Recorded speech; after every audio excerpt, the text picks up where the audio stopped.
Some games are created purely to let players have a bit of fun, to bring out a childlike sense of wonder in us, get us to relax and turn our brains off, maybe even spark some creativity. Other games, they make you wonder, am I just doing work? During one of my more recent gaming fixations, it was one spring evening shortly after clocking in at the conveyor belt factory that is Shapez 2, as I watched my machines I had carefully placed doing the job I assigned to them, I had a bit of an epiphany. See, to me there really isn't anything inherently fun about a factory. They're loud, full of potentially dangerous machinery, some of them probably smell pretty bad if I had to guess. So why then am I sitting here at my desk on a Saturday night pretending to work in one? I've come to the conclusion that it's all about entering a satisfying flow state. And you know what else is pretty flowy? This marble rolling along its track. Let's talk about games as toys first. I promise we'll return to the assembly line a bit later, but I've had a long week and need to play something a bit simpler. And what could be simpler than this? Toy games, as I'm calling them, come in a few varieties. Some don't really have an end goal and are purely for messing around in, but most have at least one simple goal, something like completing a level by solving a puzzle or testing your reflexes. As a kid, my favorite kind of toy was anything that let me build something. Lego, Connects, marble runs, and there are a lot of games centered around building something, but most of them tend to present you with roadblocks like resource management or other survival elements that cause them to enter strategy or thinky game territory. But more sandbox-focused games like Cozy Marbles do away with these constraints and simply let you build whatever you want. In its playtest demo, I had tons of fun figuring out what worked and what didn't, and of course spamming the marble spawn button like my life depended on it. No time limits, no goals, no pressure, the perfect toy. And while some people may prefer their games this way, many more probably need at least something to motivate them, and the wisest game designers will include optional modes or challenges to appeal to as many types of players as possible. Take Rollick and Roll. Very obviously inspired by the wonderful Screwball Scramble, this game takes tactile toys to the extreme.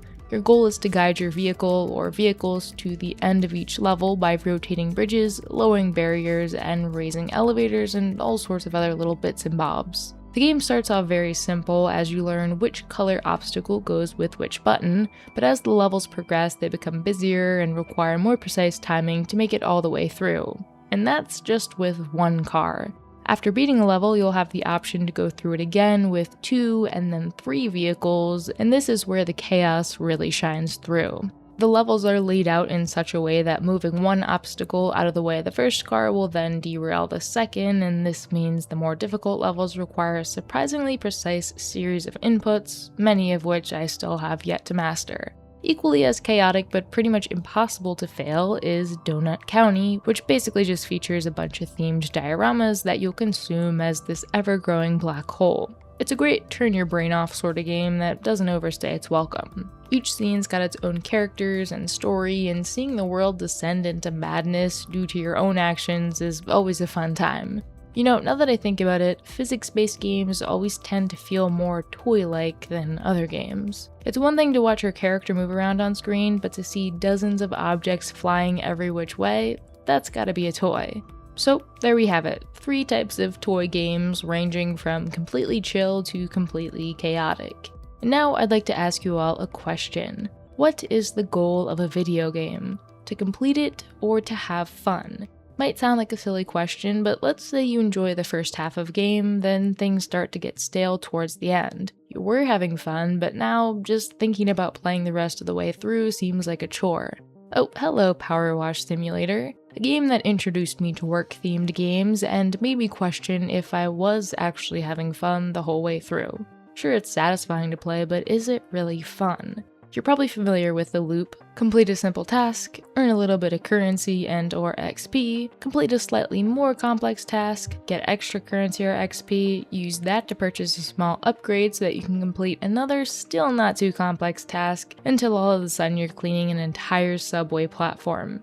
If I've learned anything about myself from playing this type of game, it's that I get bored doing the same thing over and over. Some people thrive within this sort of repetitive environment, but for me there's always going to be some unknown expiration date hanging over my head each time I play. As much as I like to be able to cross Power Wash Sim off my backlog, it's just not going to happen because there are plenty of other games, ones that fill me with joy and excitement, releasing each and every week. And especially since I do play games as part of my job, the games where you spend all your time working with seemingly little payoff are just too difficult for me to justify spending dozens of hours on. However, there is one work genre in particular that's slowly shifting my perspective on the matter, and it's of course factory games. See, all those toy games I mentioned earlier are fun, sure, but most of them tend to be either pretty short, limited by a set number of levels, or are limited by your own creativity. Occasionally, I do like to start on a longer game, something that I can come back to over multiple weeks or even months and chip away at whenever I have some free time. Enter Satisfactory. It was in my Steam library for a while from some humble bundle, and I had been patiently waiting for its launch into 1.0 before jumping in. And oh boy, did I jump. Headfirst, straight onto the concrete, because I did not know what I had just walked into. Satisfactory is a brilliant game, but there's almost too much game. Factory building, resource gathering expeditions, hunting wild beasts, location scouting, decorating. It's kind of a game that has it all, which is great for when you need a break from one aspect of it or another, but not so great if you have a limited amount of time. And it's all done from a first-person perspective, which looks really cool, but makes it a lot more difficult to efficiently complete the main task in the game, building factories. It was my first ever factory game, so of course I was bound to make mistakes and do things inefficiently, that's a given. But when too much friction gets in the way of fun, a game starts to become too much like work. That's why, when Shapez 2 came along out of early access about a year and a half later, and distilled this brilliantly addicting factory building dopamine rush into something much more user-friendly and streamlined, well, I was all aboard. For me, Shapez 2 is the perfect blend of play and work. What on the surface looks like some sort of hardcore logistics game is actually an extremely user-friendly sandbox with plenty of room for creativity. The top-down perspective makes tearing down and copying-pasting assembly line portions or entire factories a breeze. There's no resource management or other outside threats like aggressive creatures, and there are just enough different modes and difficulties to keep things interesting for the long haul. To quote Con MRX from the NoClip Discord server, when my coworker talks about Satisfactory, it's like he's describing the distilled essence of those satisfying periods of our work. When you're just building cool things, you're in that pocket of stretching your limitations just a little bit, and you're regularly hitting milestones.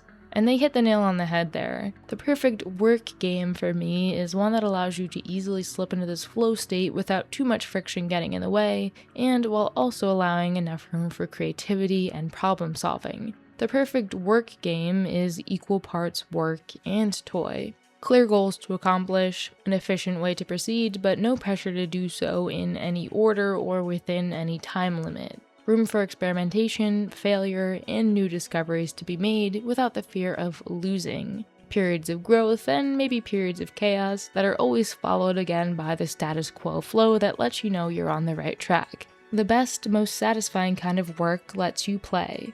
So it looks like I ended up in the right field after all.